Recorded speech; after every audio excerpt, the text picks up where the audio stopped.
Hello, everyone. Cecil Martin here. Hey, this is Hunter Henry. What's up, man? This is Max Crosby, part of Raider Nation. Hey, this is Ross Tucker, former NFL offensive lineman. Hey, it's Tyler Lockett of the Seattle Seahawks. Hey, this is Jerry Judy, wide receiver for the Denver Broncos, and you're listening to the 14-Yard NFL Podcast.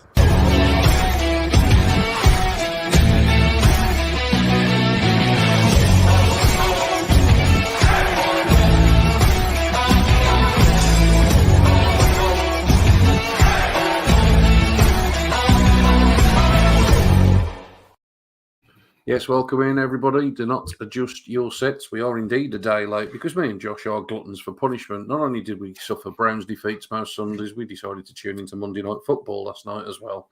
But we'll gloss over that very quickly and we'll get back into NFL talk. And welcome Steve back to the podcast first and foremost. Steve, how are you, buddy? And how was your couple of weeks away stateside?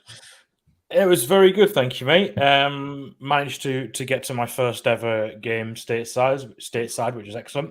Got to the Eagles-Jags game in week 4. As I'm sure most people saw, it was an absolute rainstorm. We got the back end of Hurricane Ian, and it was just torrential rain all afternoon. You couldn't get away from it. We bought those big beanbag ponchos, and even by the end of it, I was just soaked through to the skin. But a hell of a game. What an experience. I heard a guy behind me say that he'd been to plenty of games that were colder than that, but none that were wet and windy as that. So that's pretty wild. Ended up being a good Eagles win, which was really good to see as well. So yeah, really cool to get to a US NFL game, because I've been to a couple of the Wembley ones, but really good to see one in the States. So yeah, I managed to get to Fenway Park as well. So a little bit of baseball added on the end there as well. Excellent, mate. Excellent indeed. Yeah, baseball kicking into the postseason, isn't it? So welcome back there, mate. Good to have you back. And for the final time for a couple of weeks, I welcome Josh in, because Josh is off on his holly bobs after today. So how are you, matey? I'm feeling good about the fact that I've got that on the horizon. Yes, only another day and a half before I head off, but baseball's kind of softening my, kind of healing my wounds as well when it comes to sport. Like you say, glutton for punishment, Sunday and Monday. It seems to be that the Guardians is the only thing going right at the moment, and they've got the Yankees tonight. So probably by the time I get on that plane, I'll be sad enough, mate. Don't worry. Back to my usual glum Brummy self. Well, let's start off with some positivity, though, fellas. I'm sure that you both picked out something that you love this week in the NFL. So, Steve, let's start with you, mate. What caught your eye in week 5? So the one thing that I picked out happened actually last night in Monday Night Football, and I'm sure everyone's seen the statistic, which is Travis Kelce's wonderful stat that he had 4 receiving touchdowns last night, which you'd think with Travis Kelce, that's probably pretty normal. He's that type of player. But he did it with having only 25 receiving yards, which is wonderful. I read that previous to this, it was something like 90 players or so have had 4 receiving touchdowns in a single game in the NFL. And the lowest ever receiving yards to go alongside that was 93. Set by Marvin Jones in 2019 for the Lions. But apart from that, everyone's gone 3 figures or above. So 25 yards, 4 touchdowns. Kelce was on fire last night. And also as well, what went under the radar because of that stat was that Kelce tied the Chiefs' franchise record, for a catch in 131 straight games. 131 straight games that Kelce's had a catch. That's unbelievable. But Chiefs rolled on, and it was a nail-biting win towards the end. But some of the stats around Patrick Mahomes' record when he's 10 points or plus down, and in his career he's something like 12-7, and the entire rest of the NFL is like 0.168 when it comes to it. So the Chiefs are just so good when they're down. When they're down and it looks like they're out, they go into this third gear, and Andy Reid and Patrick Mahomes are a demon set when they're down. Yeah, most definitely. Interesting game last night, actually, Josh. We obviously normally pod on a Monday, so we don't get to talk Monday Night Football very often, but it was a good closer for the week. Ended up being a 1-point win for the Chiefs. Couple of noteworthy incidents coming out of this, which you can probably pick up on in terms of stuff that happened off the field. But in terms of on the field, obviously the Raiders did have a chance to actually tie this one up when they actually scored a touchdown with about 4.5 minutes left in the ball game, but they decided to try and go for the 2-point conversion. Obviously came up short, ultimately ended up losing by that point, although I suppose you could make the argument that actually they did actually get the ball back following that decision. So you could have argued, well, they had a chance to rectify it, even if it was a mistake. Your thoughts on it, mate, in terms of the game as a whole? The game as a whole was pretty good. Obviously, it's the AFC West matchup that we've been looking for a while. We just didn't expect it to be the Chiefs versus the Raiders to give us that. The Chargers game was of a similar ilk. The Chiefs fall down early, and then they have to fight their way back. This time, it was probably more on merit than anything else. This is obviously a bit of a non-starter conversation. Had the Chiefs actually kicked their initial extra point, just to see that then hidden back the other way was the Raiders. And again, this is where analytics sort of shoots itself in the foot, because it's about the points that are on the board. And like you say, the Raiders were able to get the ball back. In that case, why not guarantee yourself the tie at least? At the bare minimum, you get overtime. And if you trust your defense to get the ball back for you, at least you've got some time to go.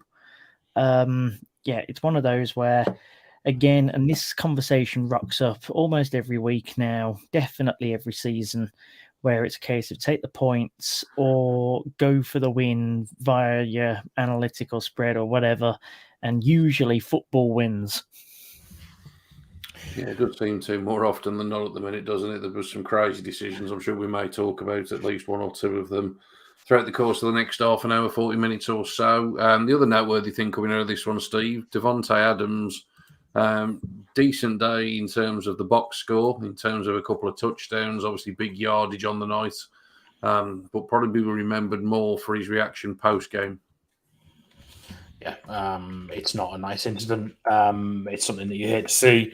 I get that he's frustrated, and I get that he's wound up that they've lost by such a close margin to a divisional rival, but there's just no excuse for it. There's no need for what he did. For those who haven't seen, as he's walking off the field, there's a photographer, I think, stood in his, not really in his way. He's got a giant tunnel to walk down, and he just shoves him down, just shoves him straight out of his way. The guy falls down, and he just walks past him, doesn't even help him up.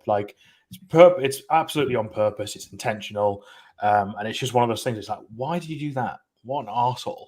I think he's going to get in some hot water for that, and I would like to see a ban, even if it's just a game. You just can't do that. It's not like it's on the field. It's not an opponent. It's not like he's getting chirpy with an opponent or maybe trying to punch someone in the helmet like some of these players do. It's just a photographer. He's a guy there doing his job, and he's just assaulted him essentially. So yeah, not nice, which is a shame because it puts a sour note on the game. The catch I mentioned it earlier, the throw from Derek Carr on the final touchdown, the on the run throw to Davante Adams was sublime. That's such a good touchdown, and it was wonderful to see. And I think Davante Adams has sort of struggled to get going a little bit in Las Vegas, and he's not quite lighting up like he did in Green Bay. And I think, perhaps people were over-egging the chemistry that them two had from their Fresno State days. That was a long time ago, and a lot of people were sort of pinning that on it being coming back, and it's so far they're 1-4, and things are really looking a bit nervous for Las Vegas. But yeah, just put a sour note on what was actually a really good game. Yeah, I think all things are trending towards a suspension. We'll obviously keep our eyes peeled to that one. Josh, what did you love this week, matey? So I'm going to be a little disingenuous here. I'm going to start off by it, and then it's going to sort of turn around towards a negative. So I love that every year the NFL finds a way to shoot itself in the foot through officiating. Right, it will find something it fixates on. Maybe it's an overcorrection to something which was bad on the field at one point, and people are calling for a change, but then it goes too far. This year's example has come at us in plain sight, of which is protecting the quarterback. Now, the roughing the passer rule, in any case, has upset fans for ever since it became a massive part of the game, where they first started to really protect the quarterback. Some of the rules of which were brought in off the back of Tua's injury against the Bengals last week have been good. For example, the rule that, if you are showing signs of ataxia, for example, you are treated in the same vein as having a concussion. Teddy Bridgewater was rightly brought off as a reason for that, which is good. It means that we're taking head injuries more seriously.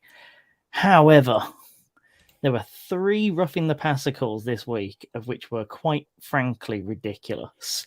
You've got Tom Brady's now infamous one against the Falcons, where I actually can't find the fault. It's a perfect tackle, right? Doesn't even actually bring him down with all too much force. It's more the fact that Brady goes limp than anything else, of which causes the flag there. Jared Goff was able to somehow get a flag for some guy on the back end, giving him a little tap after the ball was. And when I say a tap, I mean literally a hand was put on him. He didn't actually move or anything, but it was still worthy of a flag.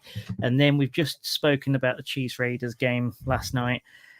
How on earth Derek Carr was able to get a flag out of that situation, I have no idea. It turns out it's because of full force being applied to him whilst being in a passing motion.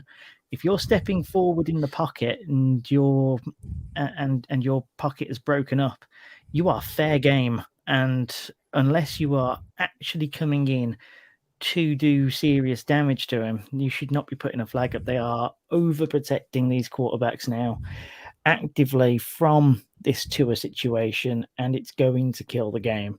But in terms of what I like about it is that this is going to be the one thing which is spoken about until the end of the season, of which means that we're very likely to get a reversal of it in the summer. So next season, we should see a hell of a lot more hits on quarterbacks because they're going to have to do some overcorrection here at some point. Yeah, it's been a bit of a bonkers week. Like you say, the Tom Brady one, it's because it's Tom Brady that it's getting all of the attention that it's getting. I actually thought you were going to go to the one in the Browns game because that, to me, is probably the most ridiculous of all of the ones. It's not as high profile because of the game that it was in, but there was one on the Chargers, Sebastian Joseph Day, which was just I don't even think he tackled Brissett. I think he touched him. And that ended up being a penalty. So it was a bit crazy. In terms of the concussion stuff, though, Steve, I'll throw it to you to get your view on it because I'm kind of on the fence on this one because I think it's obviously important. I'm not trying to sort of downplay the significance and the importance of the safety and the protection element, particularly when it does come to head injuries. But we spoke about this a couple of weeks ago on the podcast when Tua went down. And ultimately assumed that the protocols that have been fairly successful over the last few years would have been upheld and all of those type of things. It then obviously came out in the week after that there was some failings in that process and failings with the individual in particular. And I think that's the key thing there with that individual. That individual's been removed. It seems a bit of a stretch to now sort of change the entire rule book completely because that one individual cocked up, for want of a better word. It's probably a little bit ironic and almost poetic justice that it ends up being the Dolphins that are on the receiving end of these new rules in the first sort of week that they're applied.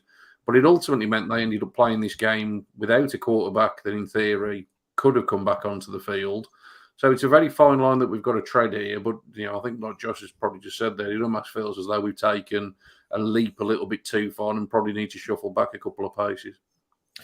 I mean, I'd be hesitant to criticize any further extension and application of the concussion protocol because I think it's a really serious issue. You look at some of the guys that played in the 70s and 80s, for those guys on the Steelers offensive line that have since taken their own lives because they've got had horrible CTE and couldn't handle it anymore. And obviously all the research that's gone into head injuries and concussions and how that can lead to issues, and it's becoming a big issue in rugby as well. Like Steve Thompson, the Old England hooker, is suffering from dementia, and he's in like his early 40s, and he's suffering from dementia. And he said there's whole parts of like his England career that he just can't remember anymore. So this is a really serious issue, and I'm all for because obviously they've gone from a situation where Tua had the obvious issue of being concussed. Everyone who was watching the game could see it, and yet he was still allowed back into the game. And it's because he passed the in inverted commas protocols. But it's like, well, there needs to be an obvious sort of a stopgap where they say, no, you might have passed these protocols, but you are showing signs visually of being concussed. If that's dizziness, if that's struggling to walk in a straight line, if that's the whole fencing thing when they go down and they freeze and all that sort of stuff, and that's why they've brought in this independent person which is why Teddy Bridgewater didn't go back in, because although he passed the protocols, he was showing signs of being concussed, so they didn't let him back in. If that helps Teddy Bridgewater's career, and if that helps his health over the longevity of his life, then I'm all for it. I'm absolutely all for it. Life is more important than this game, and we need to accept that concussions are a serious issue in a game that is a massive physical game where a lot of people go head to head all game, every game. And so having better protocols in place, I think, is a good thing. And I think it's going to make teams now maybe think about, do we dress a third quarterback? Do you have someone ready to go in emergency situations where your two quarterbacks go down? It's rare that it happens, and the Dolphins were put in a very unique situation where they lost two, and that's very rare that happens. You can probably count on one hand the number of times in the last decade where a team's lost two quarterbacks in a single game. It is rare, but I think we need to allow these things to come in and to improve the game and improve the safety. But I think on the back of Josh's point, you sort of flip it over the other side, and it's one thing improving concussion protocols and improving the standards that we hold to the guys that are on the field and showing signs of it. It's a whole other thing when it comes to throwing erroneous flags to pass rushers that are, it's coming to the point where are they even going to be allowed to touch the quarterback? Now, I think they changed the rules a couple of years back. I want to say it was Tony Romo. I could be wrong. He had the full weight of a defender go down on him, and it was perpendicular to the field, and he snapped his collarbone because he had the whole weight of a defender on him. And I've got a feeling that it might have been him that prompted the rule change. And so they changed it so that the defenders couldn't bring the quarterback to the floor and then put their whole weight onto them to prevent them breaking bones that easily. So that was a big change. And I remember the season that came in, it was quite difficult to get used to. There's lots of flags thrown in the first 5 or 6 weeks because defenders are trying to get used to it. How do you tackle someone without taking them to ground? But they've gotten used to it, and now it's hitting a whole other level. The one in the Chiefs game last night was unbelievable. How that was rough in the passer. That was like a textbook sack. He took him down. You couldn't have asked him to do any better, and they threw a flag, and it's just and I think it's one of those things where I think it will become reviewable. I think that's probably a good answer. Do you make it reviewable, and then do you send it upstairs and say, look, well, let's have a second opinion on this. Is he actually roughed the passer, or have I seen something that's perhaps not there? Yeah, I know Josh's reaction there was oof, and look, we could probably talk all night about it. It's an interesting one because obviously that generally results in a 15-yard, a fresh set of downs, and they are game changers, aren't they, these penalties, so it'll be interesting to see what the league do, but certainly it seemed to be high on the agenda this week. Let's start to whip through some scores, fellas. We're nearly 20 minutes in, and then we'll get into a few of the other games.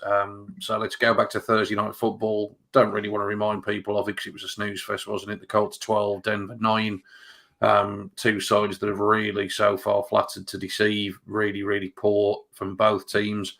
Although with that being said, this game is two sides of the ball. Both defenses for these respective sides are actually very, very decent. If either offense could actually get out of its own way, they might have a team on their hands in either of these scenarios.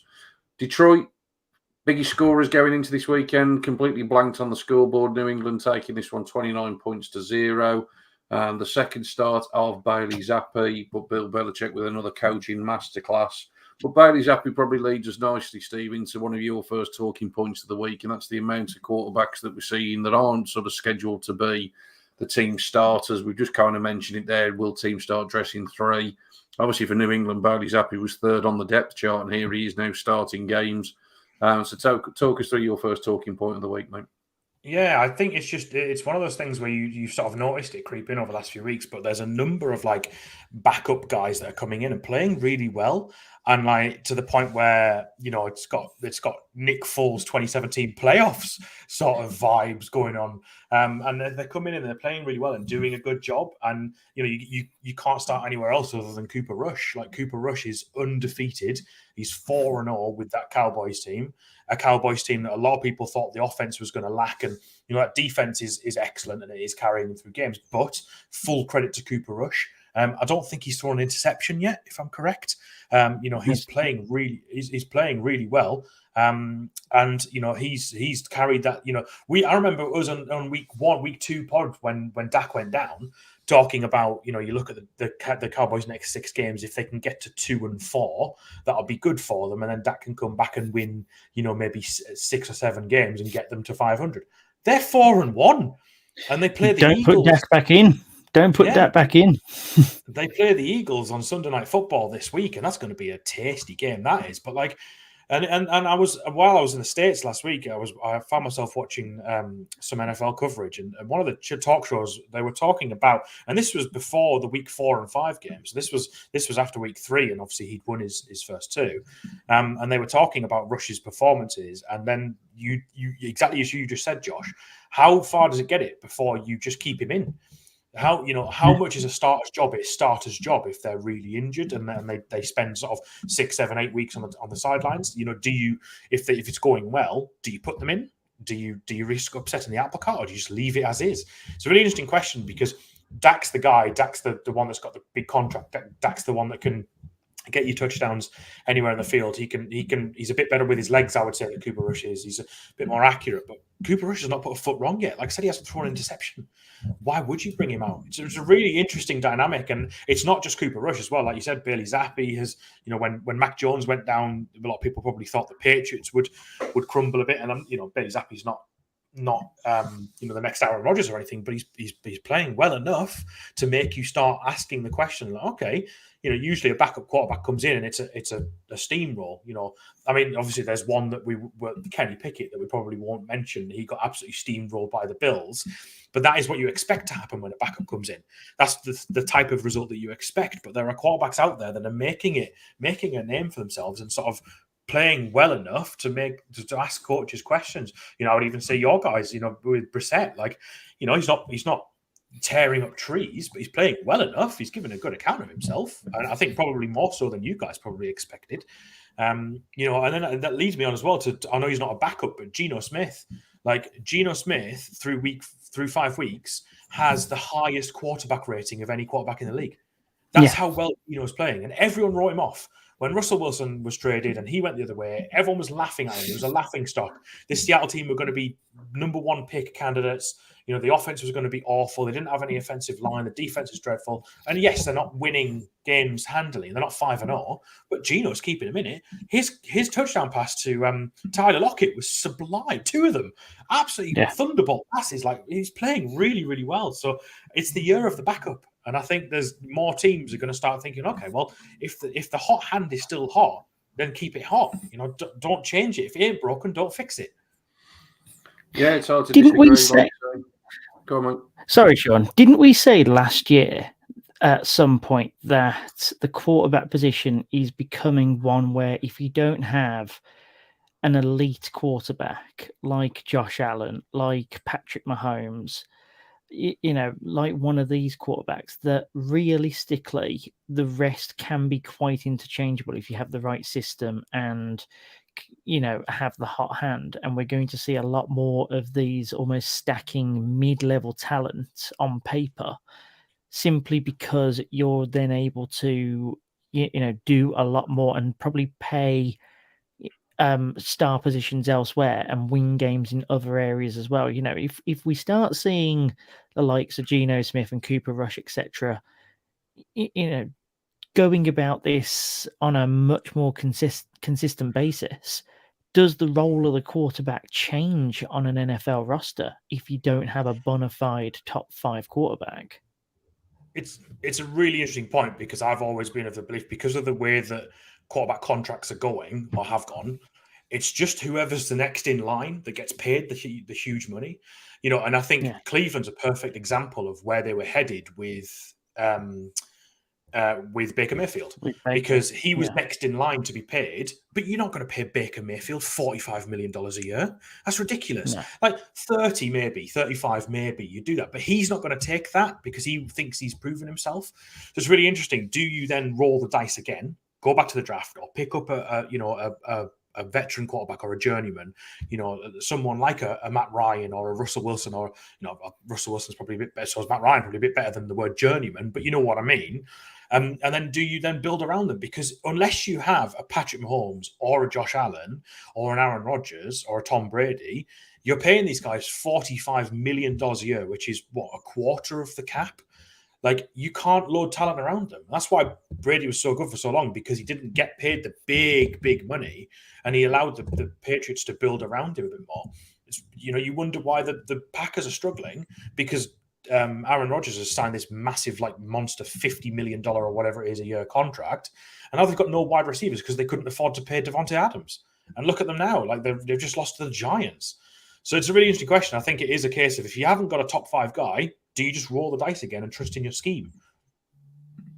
Yeah, I think we're going to see more and more of it. And like you say, with these contracts getting more and more expensive, a lot of teams are going to go down this route because, as you say, it's an awful lot of money to be tied up. And there's too many examples of teams that have paid for the quarterback and then ultimately regretted it. Look at Detroit as a prime one I just mentioned, and they're being shut out this week. They obviously picked up Jared Goff, who'd got a massive contract from the Rams after getting to the Super Bowl, but they ultimately decided they had to part ways with him to actually get over the line in the big dance. So it'll be interesting to see how it progresses. Obviously, I think all eyes are on Lamar Jackson in terms of this year. That's the big one in terms of free agency. Yeah. What do Baltimore do when it comes to that decision? We will wait and see. But let's go through a few of the games that had some backup quarterbacks in terms of the scoreline. Steve already mentioned it, Kenny Pickett. We talked on the pod last week. It felt like he was being thrown to the wolves. I still think it's the absolute wrong decision to have brought him in for this game for this very reason. 38-3. Not sure what that does for Kenny Pickett's confidence moving forward. Didn't obviously help that on Buffalo's first play from scrimmage that Gabe Davis went 98 yards from a Josh Allen pass. At one stage, his stat line was bonkers, wasn't it? 2 catches, 2 touchdowns for 160 yards. He's very much boom or bust, isn't he, Gabe Davis? But boy, when he booms, does he boom. But the Bills looking like the best team in football over the last few weeks, really bouncing back from that defeat to the Dolphins, and ultimately now find themselves back in first position in that AFC East for the Steelers. This is, if Mike Tomlin can salvage a winning season from here, it will be the miracle of all miracles, because they really, really do look desperate, really devoid of ideas. I saw someone suggest earlier today, should Mike Tomlin be on the hot seat? I was like, are you high? The guy's one of the best coaches in the NFL. He hasn't a losing season in 17 years. Are you kidding me? This is what happens when Pittsburgh face a losing season. This is why the gods keep him at least 500, because the city of Pittsburgh will fall at the end of this year. Yeah, it will. Like I say, if he pulls it off, it will be a miracle. But it's hard to see, particularly with that schedule, that the losing season may well be confirmed by week 9 at this rate. But we'll see how things progress. Other teams with backups, we mentioned Jacoby Brissett a moment ago. Cleveland 28, the Chargers 30. Story of missed field goals in this one for Cleveland. Cade York missing 2 with a potential game winner. With about 15 ticks left in the fourth quarter, the Chargers get over the line. Following a very questionable Brandon Staley fourth down call, it's got to be said to actually almost give Cleveland the ball in field goal range with time almost expiring. Other ones, Geno Smith, Steve mentioned, 32 points the Seattle offense put up, but it was can we call him a New Orleans Saint backup, Taysom Hill? It's a bit of a strange one, isn't it? But, they finally remembered that they've got this ultimate gadget player who seemingly burst on the year a couple of years ago. Then there was all this talk about him actually playing quarterback, and he kind of disappeared for the best part of a season. But he seems to be getting a lot more love and snaps again this time around. And he was their star player, wasn't he? 4 touchdowns combined, 3 on the ground, threw a pass in as well. He really did burst on the scene a couple of years ago, Steve, as I say, as the ultimate gadget player. And when he's used in this role, he's genuinely really exciting to watch, I always think, whenever he's on the field. I think, unfortunately, if you allow him to score 3 rushing touchdowns against you, I think you have to forfeit the game. Like, come on, Seattle's defense. Like, come on, 3. 1 I can understand, 2 maybe, but 3, like, come on. I think it's a shame as well because as well as Geno Smith played, their defense just let them down. The Seattle defense is going to be the death of them this season. It's just not quite good enough. But another great stat for you is that his 3 touchdowns that he had in the game Sunday, were more than Russell Wilson has in his last 3 weeks in Denver. So it just shows you that the grass is not always greener for some people. No, most definitely, mate. Most definitely. Miami, we mentioned them a lot when we were talking earlier.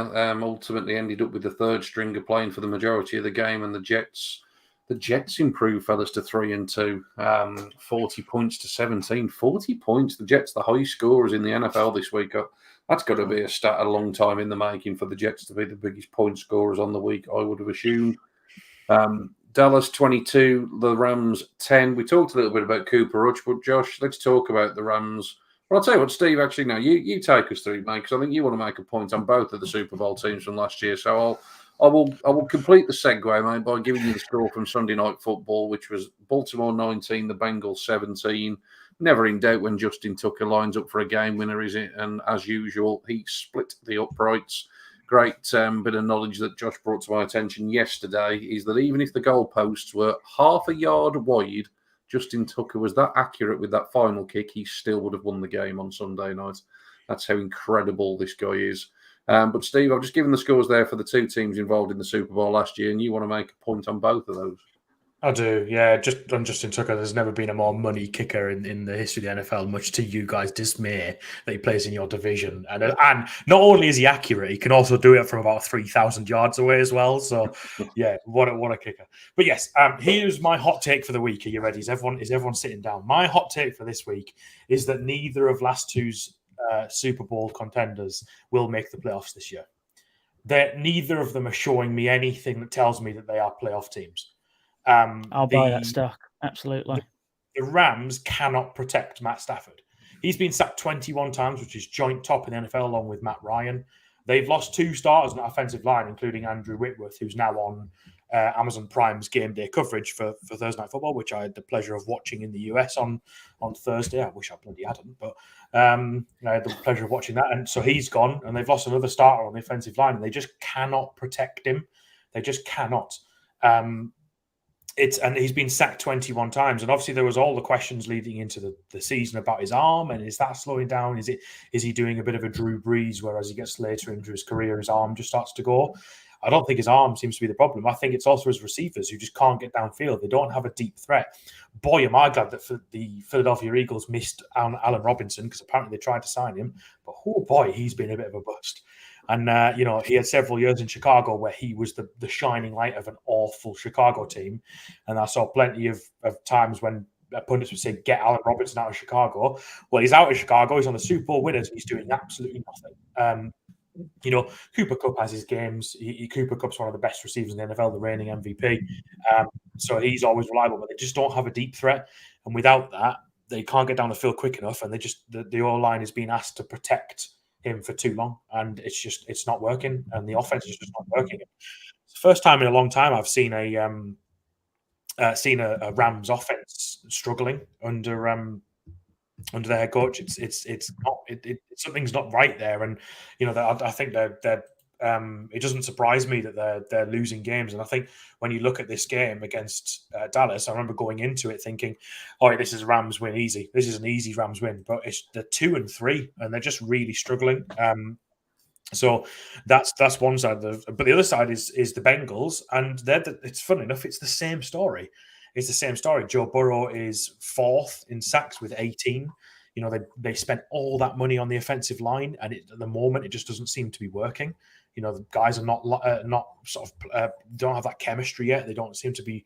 They're not playing it to the standard that they should be. And obviously there's always the conversation with Joe Burrow about how he sort of brings a lot of these sacks on himself. But when you've been sacked 18 times through 5 games, that's just under 4 a game. That's a lot. Again, that they're not doing enough to win games. Now, obviously, a loss against divisional rival Baltimore is tough, and Baltimore are a good team, and I think a lot of people would have them up there as probably divisional favourites and certainly a top 4 seed in the AFC this year. But this is the Bengals. They went to the Super Bowl. That didn't happen for no reason. And I think what I find interesting is I never quite believed in Zach Taylor. I always thought like he had that last season that sort of pulled him out of the grave, and he managed to salvage it and get to the Super Bowl. And I wonder if last season was a bit of a flash in the pan. Now, obviously, how much can a Super Bowl appearance season be a flash in the pan? I don't know. You have to have some kind of skill to do that. But is Zach Taylor's time up? Is it how long do they give it before they think, well, we've got one of the best young quarterbacks in the league, we've got one of the best young wide receivers in the league, we've spent all this money on the offensive line, and nothing's happening. So, yeah, I think their struggles are evident to see. They're both 2-3, and I think both of them missed out on the playoffs. Yeah, Josh, I'll tell you what we'll do. We'll take a team each from there. I think we all know your view in terms of the Bengals season last year. So I'll give you the Rams, mate, to start us off. Do you agree in terms of the Rams? You said straight away you were buying the stock. So I'm assuming you're in agreement with Steve. Well, give us your take on the Rams. Yeah, I can see that you're castrating me with the Bengals one, so I'll see what I can do here. Yeah, with the Rams, it's very much that they can't perform against the good teams, and they've got a lot of good teams on their schedule. And the passing game is either Cooper Kupp or a lot of dinks to unknowns. That's not going to help you. This isn't a very Rams way to attack. It seems almost like a carbon copy of the last time that the Rams got to the Super Bowl. And then the season after, they were a relative non-starter. It seems that the circle is starting again pretty much. And there are other teams that are doing a much better job, even in their own division. So, right now, the 49ers are doing a fantastic job. First of all. Secondly, if you put the Seahawks and the Rams in the same room at the moment, are you fully confident that the Rams beat them every time? Because right now, I probably trust Geno Smith more than I do Matthew Stafford. It just comes down then to the defense, of which, admittedly, Seattle's is not great. But yeah, realistically, division-wise, they are at most second best, which means getting a wild card spot. Then let's take a look at the rest of the NFC. We'll take a look at the North. Are the Rams better than the Vikings? Really? Say it's probably about 6 1 half a dozen of the other. Head to the East. Not better than the Eagles. Not better than the Cowboys. Trying to think of the rest of that division now. The Giants. Giants might end up just being a sneaky wild card pick just because of their schedule and the fact that they're a very well coached team. I can't personally believe it, but the results are waving at me in the face at the moment. And when you consider that Rams schedule, do they get to 9-10 wins currently, of which they're probably going to need in order to get a wild card spot? So yeah, I can definitely buy in on the Rams not getting in, of which seems mad after a few weeks back. Yeah, I think it's a similar story for the Bengals as well, because I think the schedule is a killer. That first place finish obviously means such a difficult schedule the following year, and you only got to look at some of the games that they've got to play, and it's not just the games that they've got to play; it's the games that their opponents in the division haven't got to play. If you look at the Ravens schedule in comparison to the Bengals schedule, it is just unbelievable the difference between the two.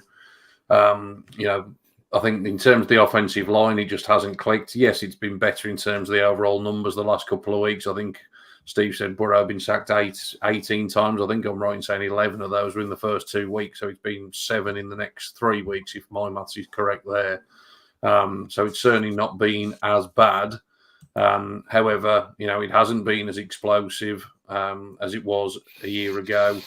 And, I think ultimately there are probably just better, more rounded teams within the AFC at the moment compared to Cincinnati. I think the Ravens are probably, I said this throughout the offseason, the team to beat in the AFC North. So I think that they, will have to rely on a wild card similar to what you just said there with regards to the Rams, if you think that's the way that they're going to get to the postseason dance.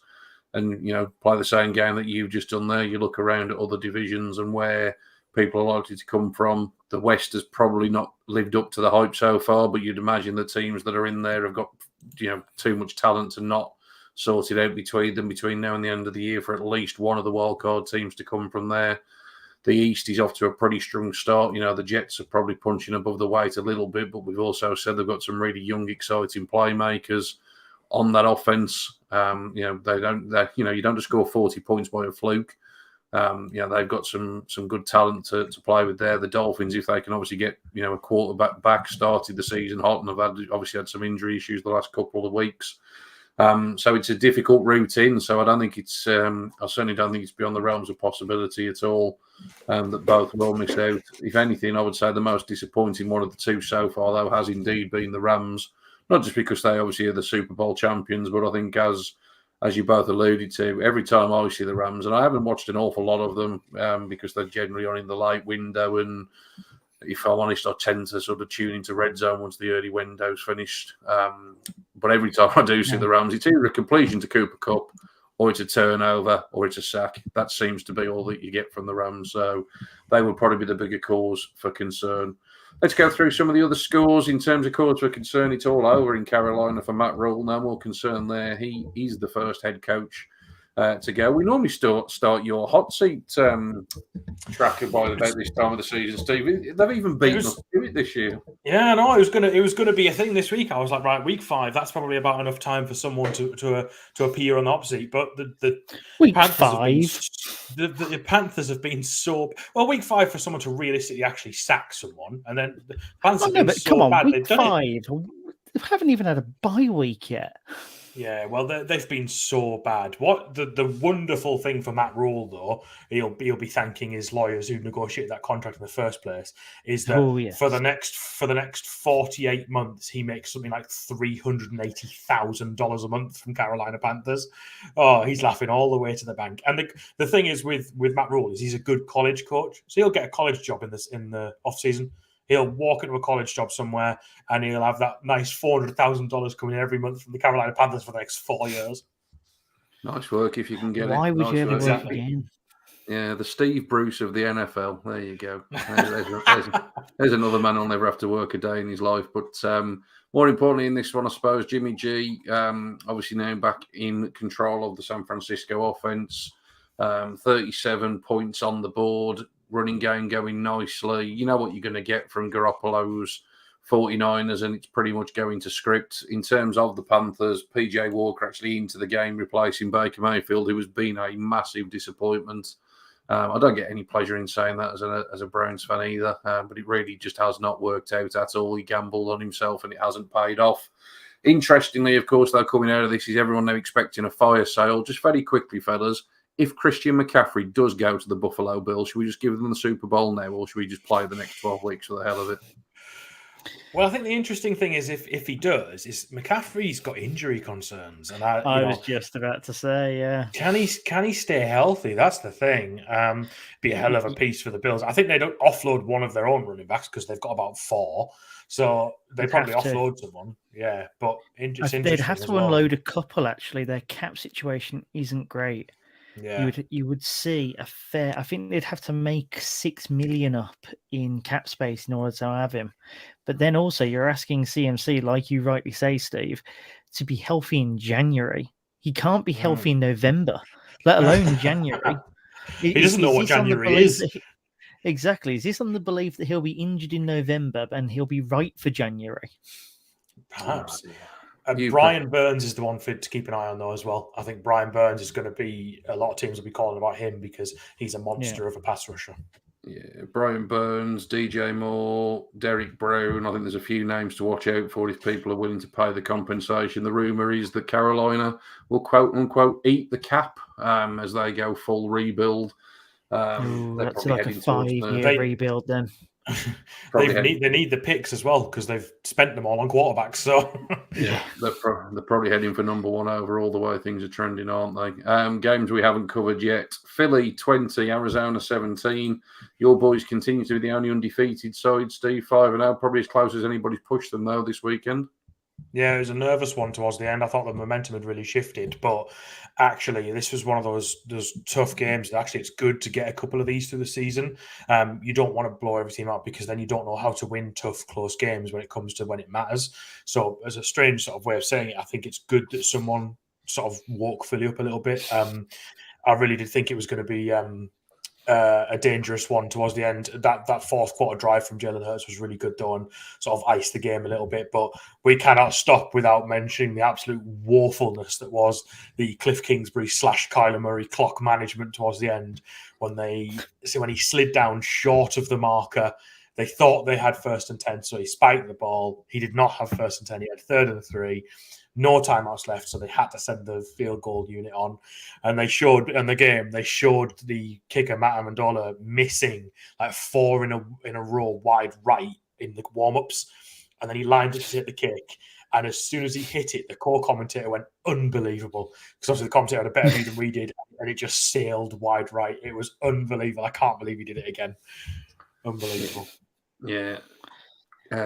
Poor coaching decisions and Cliff Kingsbury in the same sentence. Where have I heard that before? It seems to be a recurring theme, doesn't it? Houston get their first win of the season. There are no more teams without a victory. Houston 13, the Jags 6. Bit of a down-to-earth game for the Jags, although they did produce a lot more offensive yardage. But Damian Pierce seems to be a nice running back that the Texans have found. He's had a couple of nice games back-to-back now. Houston get their first win of the season. The Minnesota Vikings seem to be in cruise control, up big against the Chicago Bears, 21-3 at one stage, and then allowed the Bears to come actually all the way back into a lead before the Vikings get a late touchdown to get over the line. That's 2 sort of fourth quarter wins now in back-to-back weeks for the Vikings, Josh. They say good teams find a way to win.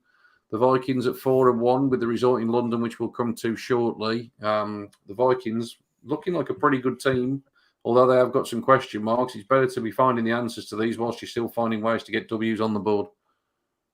Well, yeah, I mean, we obviously talk about the Browns on a different pod, and we're getting excited at the prospect of potentially, looking at 2-1, 3-1, etc.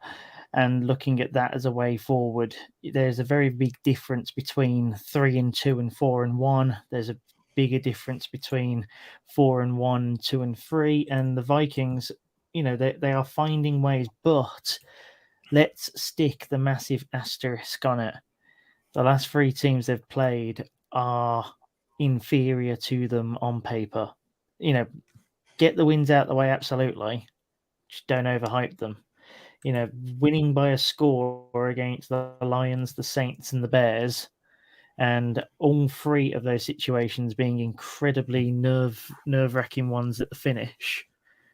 Let's just hit the brakes slightly. They are a above average team at the moment. Wild card team, quite possibly, but they are not bowling me over. Yeah, still definitely some things for them to sort out. We've mentioned most of the others, the ones that we haven't mentioned. Atlanta 15, Tampa 21. We've talked about it a little bit in terms of the crazy rough in the passer call on Brady. But again, this was another one where Tampa were up big, up by 21 points, and the Falcons threatened another comeback. They score 15 unanswered in the fourth. But Tampa get over the line to move to 3-2. And Tennessee 21, Washington 17. Carson Wentz being well and truly thrown under the bus by Ron Rivera today. Carson Wentz hasn't been good, but I've got to say that's pretty poor from the head coach. Be interesting to see what kind of a bounce back, if any, Carson Wentz has on Thursday Night Football. And the game I've left till last, fellas, we've talked about it a few times, but the Giants 27, Green Bay 22. Wanted to mention it in its own right because obviously it was the big London game, the Packers completing the set in terms of teams coming across the pond. Josh, your thoughts on the game in terms of, the sort of coverage of it and all of that kind of stuff? In terms of the coverage, I hope that everyone was watching on Game Pass or Sky. That's all I'm going to say on that. anyone that was subjected to ITV's free-to-air commentary, they say that that everything free isn't free. Well, that's very much the case if you had to listen to Darren Fletcher and whoever else was on the flipping call with him, because that was terrible. I think if I ever hear the word Quadzilla again, I'm going to just end up moving to a remote part of the world where I don't get any kind of signal. The actual build up to it and everything else, I think that if you're a Giants or a Packers fan in the country, then this was probably the best worked London game that you could possibly find. You know, we obviously have Big Blue UK and Ireland as a network channel. They've had probably the busiest week I've ever seen a group of lads have on a London week. They had engagements up and down the city all through the week. The Packers, literally everything was green on game day. So many fans came down. They made a real go of it as well. It's just the fact that Aaron Rodgers decided not to give a go of it at all on the field. So, the NFL smashed out the park again. I think charging 60 quid for a foam cheese head is a bit of a rip-off. Some people did pay it, though. So I want to say congrats to the NFL marketing gods. You have somehow made someone pay £60 for a bit of styrofoam. How? Just tell me how to get that kind of level of persuasion going for the season guide, because I don't get it. But yeah, the game actually itself as well. I know you haven't asked me for that, but just a quick note on it. It shows that London does things to teams. You know, you've got to be so well coached and you've got to execute on a much different level, because the game seems so different over here compared to when you play it in the States. You hear players talk about it quite often. The preparations are massively different, etc.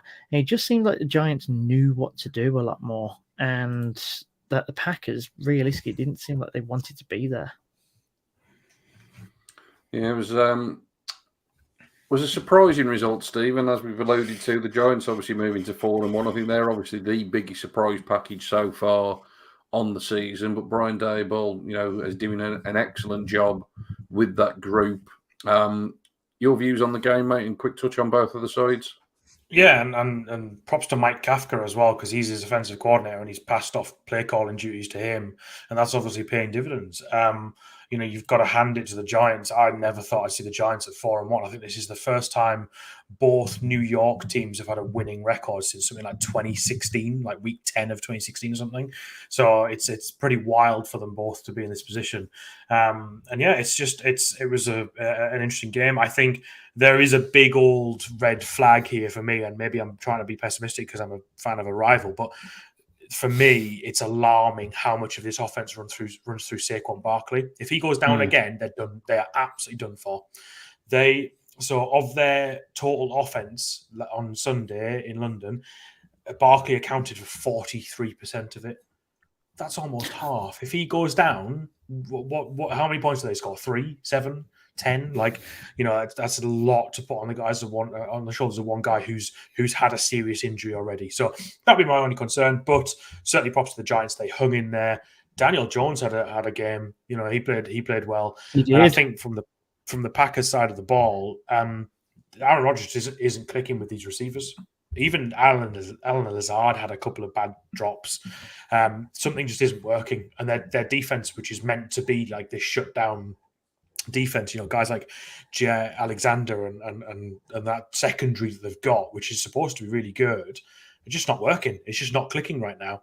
And I think that defensive coordinator might well be a potential candidate to be on the hot seat, because they need to improve, and they need to improve quick. And I think one thing just quickly that I would say is in regards to the Packers, and looping in with some of the teams we've already discussed, at the start of this season, we had a general consensus of a top 3 in any order of the NFC, which was the Packers, the Bucs, and the Rams. I don't think I'd put either of those 3 teams in the top 3 anymore. I don't think either of them are even the potential. I mean, maybe the Bucs, the best team in their division, but you could make arguments that none of them are the best team in their own division, let alone in the NFC. The Eagles, the Cowboys, and the Niners right now, I think, are the hot teams in the NFC, and the Vikings and the Giants are close behind. So it's interesting to see how they come back from this. This was something that apparently Aaron Rodgers was always wanting to do, to come over to London, and it's ended with a really poor defeat. One quick thing as well is I'm not a fan of the safety rule when it's used like that. I know they lose 2 points, and I know they give it up, but it just feels unfair. Like, because then they just Oh get my a free God, kick it's to kick it totally down the fine. field. They just get a free kick to kick it down the field, when otherwise, Yeah, because they're paying for the points. They're paying for the pleasure through points. Yeah, 2 points though. I just, in that situation, it just feels like it's not fair. Like, to just get a free Score more kick points from it as early. well. So Score more points early. Yeah, if that had happened to anyone other than the Packers, you wouldn't be taking this view. Yeah, no, but to be fair, the Rams did it the other week, didn't they? The Rams did the exact same thing a couple of weeks back, and I thought, clever. Yeah, do it.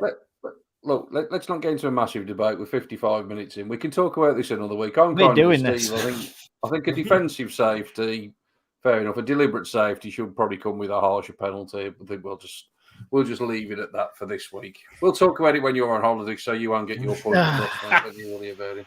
Don't you worry about it. Let's finally. Look, wrap how things about up. you have to kick it from the 10 instead of the 20? We'll come. Me and Steve will come up with an answer in the next fortnight. Don't you worry. Let's quickly look at the Pickham's League because we've got From the goal line. Louise is still on top, so until she's not on top, we'll definitely keep mentioning it every week. So Louise extended her lead at the top over Josh. And you know what? Fair play, bit of girl power. We've got 2 ladies in the top 5. So well done to Louise, well done to Rachel, both in the top 5, both above me as well. So that shows you about how much I know or what I don't know about the NFL, doesn't it? But difficult week this week. The point break's only 8, Sean. Yeah, the point break to Louise is only 8, mate. There's still a lot of football to play. Plenty to play for, mate. Get your picks in for next week. I'm going to do those now while I've got it loaded up. As I alluded to, me and Steve will be back next week. Monday is scheduled, I believe, unless Villa or Newcastle on Monday Night Football, which I don't believe they are. So we'll be back next Monday to review week number 6. We'll probably be joined by either Dave or James. They'll confirm that, but there'll be a 3-man booth as it usually is. Josh, enjoy your weeks off, mate. Pleasure as always. Steve, great to have you back. Thanks, everybody, for listening. Make sure you subscribe to all things Full 10 Yards. Listen to the other podcasts throughout the week. Ridicule Josh's power rankings that come out tomorrow. It's all go. The winning thing is, fellas, we're already a quarter of the way through the season. Over a quarter of the way through the season. Told you it would fly by. Until next week, though, we will see you all very soon.